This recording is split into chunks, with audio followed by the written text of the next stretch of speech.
What is going on, y'all? It's your boy, I pull up to the house, and I'm bringing you some more NCAA Football 14 offline dynasty gameplay featuring my Georgia State Panthers, the number 2 ranked Georgia State Panthers. Last video, you saw the number 1 team in the nation, Oklahoma fall. So we jumped up to number 2. So now we have the inside track to the national championship game with just 2 games left to play.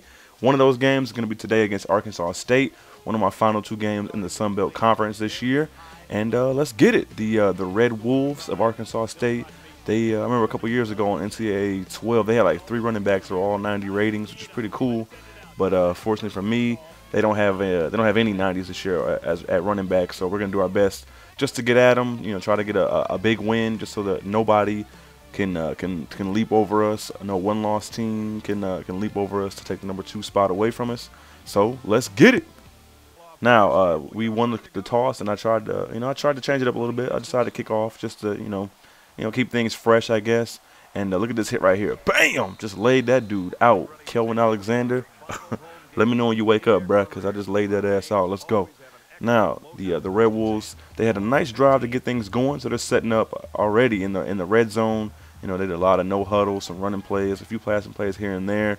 But they came out of the shotgun, maybe the pistol, I can't really tell. But they come across the middle to their wide receiver. That is Charles Ellison. He gets a 15-yard touchdown reception, and just like that, the Panthers are down 7-0 to a Sun Belt Conference opponent. And things are looking kind of shaky for our defense so far. That was a great threading the needle type of pass, and now Georgia State's going to take over. We got the ball at about the 50-yard line. We're coming out in a jumbo set with our 2 tight ends, and here's our boy Martell Jones, the man. One of my subscribers asked me, said, hey, is Martell Jones in the Heisman race? I had to let him know, unfortunately, he's not, even though he deserves to be. He's got about 1,300 yards rushing, 15 touchdowns. He's had a tremendous year for pretty much a bad team. You know, I made him look real good, but this team is not very talented, as you all know. You see by the ratings every time I play a game. You know, they're 60 overall, but he makes things happen. Just like this guy here, Antonio Henry, bounces out to the outside on the goal line, gets the 1-yard TD scramble, kind of like Monty Ball, the Broncos, taking all the touchdowns from Noshan Moreno. As you can tell, I'm a fantasy football fan. But, hey, I'm not one to complain. Even though we lost 2 days ago, it's all good. We still got 11 wins, 2 more games to go, and we're going to try to lock up the number 1 seed. Now, back to the game. It's 3rd and 8. Red Wolves have the ball at about the 44-yard line.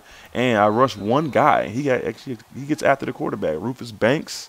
We brought him down. Bill Overstreet, another underrated defensive lineman on my team, along with Jermaine Walton. We ran some contain because they were actually having a lot of success getting after us and just running the ball with the quarterback. So I ran some contain. I rushed one guy, and he beat that left tackle and got after him. So 1st and 10, Georgia State Panthers going to run some play action because it works so well for us.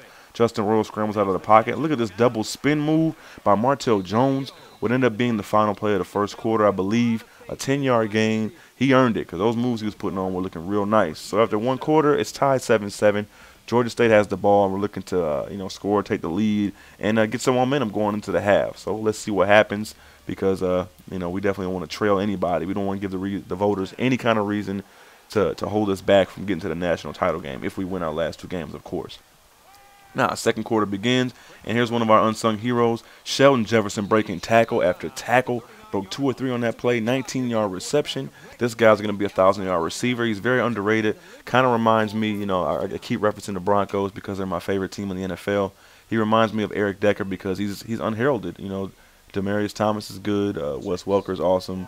And Decker just shows up and make plays. And that's what Sheldon Jefferson does a lot on this team as well. Now, 2nd and 6, we're in the red zone, and Justin Royal dials up Shannon Shaw's number, hits him up for a 15-yard touchdown score, sneaks into the end zone, and it's 14-7 Georgia State Panthers. We're back on top, just like we're supposed to be, because we're a much better football team. With me in control, we're much better than most, if not all, the opponents of the Sun Belt Conference we're taking on. Now, Arkansas State, these Red Wolves, they don't back down. It's 1st down. They're running some no huddle on us, and they're trying to attack us once more. They're going down the field, and that ball should have been intercepted, but instead I'm going to be on SportsCenter top 10 highlights because we just got embarrassed. Charles Ellison, his 2nd touchdown of the day. Wow, that's all I can say. Yeah, you deserve that celebration, bro, because you ate us up. Look at that. I should have got the pick. I thought I had the user interception instead. I don't know what to do afterwards.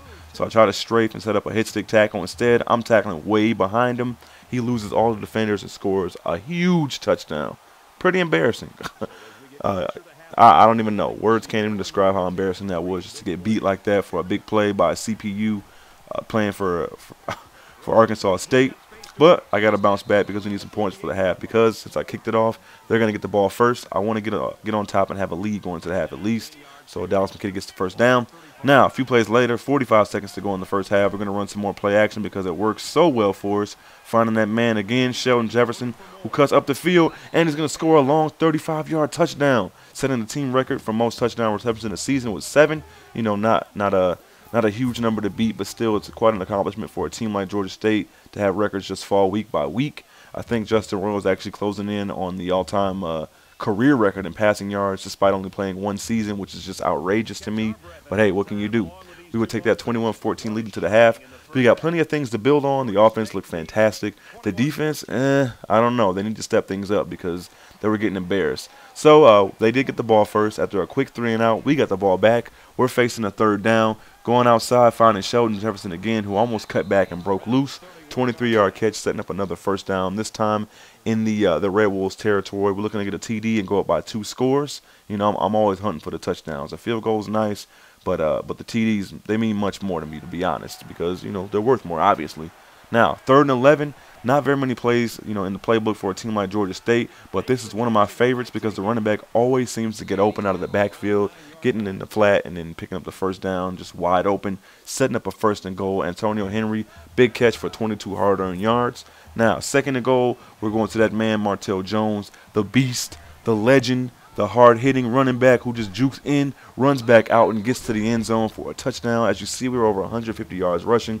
We ate these guys up on the ground as well as through the air because we had about 150 yards as of that last pass that was completed to Sheldon Jefferson as well.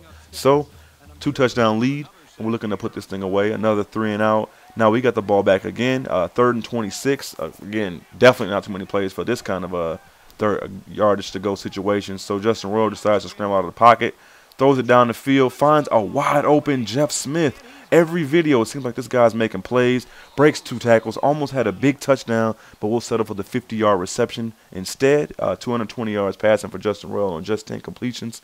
Huge play. That was actually the last play of the 3rd quarter. So we're going to take our 2-score lead and the ball and a chance to score again into the 4th quarter. Hopefully we can make the plays to put these guys away.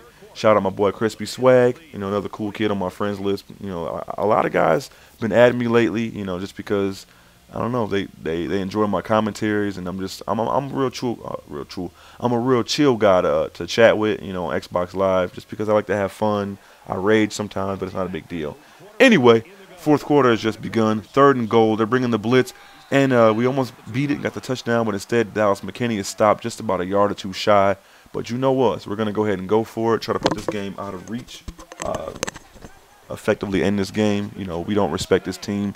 We're going to go back to Martell Jones, the workhorse back, is like what I like to call him, because he just goes out there and runs about 20 to 25 times a game and makes huge plays. Week after week, another touchdown run. That's his 2nd of the game and like his 15th, 16th of the year. And at this point in the game, it's 35-14. It's all but over. We're just looking to, you know, stay healthy and go into our final Sun Belt Conference game next week. We're playing Southern Alabama, and we get the interception trying to hit off the receiver in the flat, but we're right there. Travis Johnson, the cornerback, who's made play after play all season long, just set the team record in interceptions, breaking the record previously held by my linebacker, who has 4 on the year already. So they're competing, and yeah, we're looking to put this team away. It's just about over. Minute to go. 3rd and 1, trying to pick up some more yardage just to pad some stats at this point because it's a wrap. And Martell Jones breaks one up the sideline for another touchdown, his 3rd of the game. This one from 28 yards out. The game is all but out of reach. It's definitely out of reach. Let me rephrase. It's 42-14. This is the final play of the game. For some reason, these guys were trolling because they decided not to even make an attempt at the end zone. Maybe they got a Heisman candidate that's in there, and he just wants some more yardage for his candidacy. But, you know, it makes me, never mind. He hit the 100-yard barrier, but I'm not tripping at all because we get the big win, 42-14. Player of the game, definitely Martell Jones, 20 for 164 and 3 TDs, 8 yards per carry. Amazing, regardless of the competition. But, yeah, this is your boy, Pull Up to the House. I'm glad you enjoy the videos.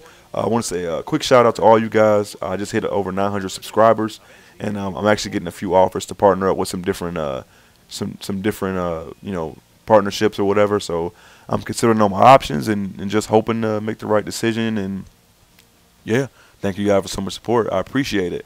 But the video is wrapping up. Be sure to like, comment, subscribe if you're new to the channel, and let me know what you enjoy most. Hopefully we can keep this top 2 ranking and stay in line for the national championship again, because I guarantee you, if we get there, we're bringing the ship back to the Georgia Dome. We're bringing it home to the Georgia Dome, was my saying. So I'm gonna get up with you guys later. All right, peace.